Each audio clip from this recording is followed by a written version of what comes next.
ไม่อยู่เดี๋ยวก็จะไปสองแล้วครับหมอ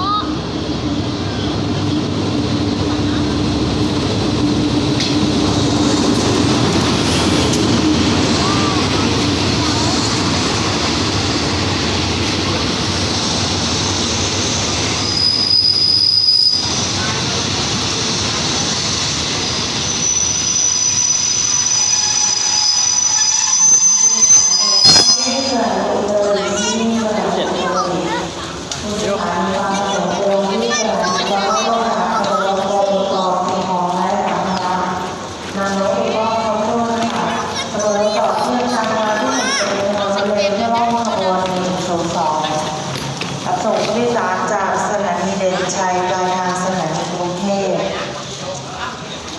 รับส่งผู้โดยสารจากสถานีเชียงใหม่ปลายทางสถานีกรุงเทพผู้โดยสารที่ตั๋วใช้ในการเดินทางและนำสิ่งของและของทางของท่านขึ้นจากที่นั่งภายในขบวนรถให้เรียบร้อยค่ะก็มันอยู่ขึ้นนี่ก็เดินไปหาหมอไปทดสอบไปพ่อพาลูกเดินตู้เจ็ดแม่บอกให้ตู้เจ็ดไม่ใช่เหรอเอาไม่เนี่ยเราขึ้นไป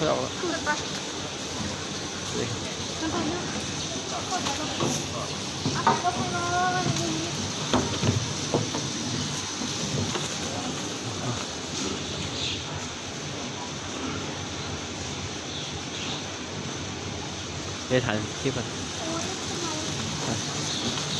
พ่อถ่ายนี่นะเนี่ยตรงเนี้ย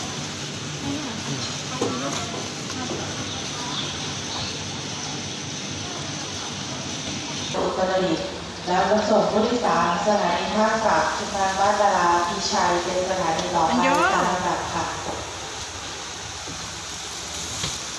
ไปมองนู่นไปมองนู่น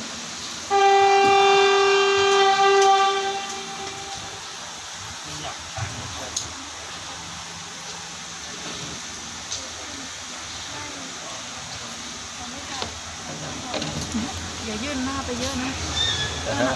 มองได้ถ่ายรูปถ่ายเลย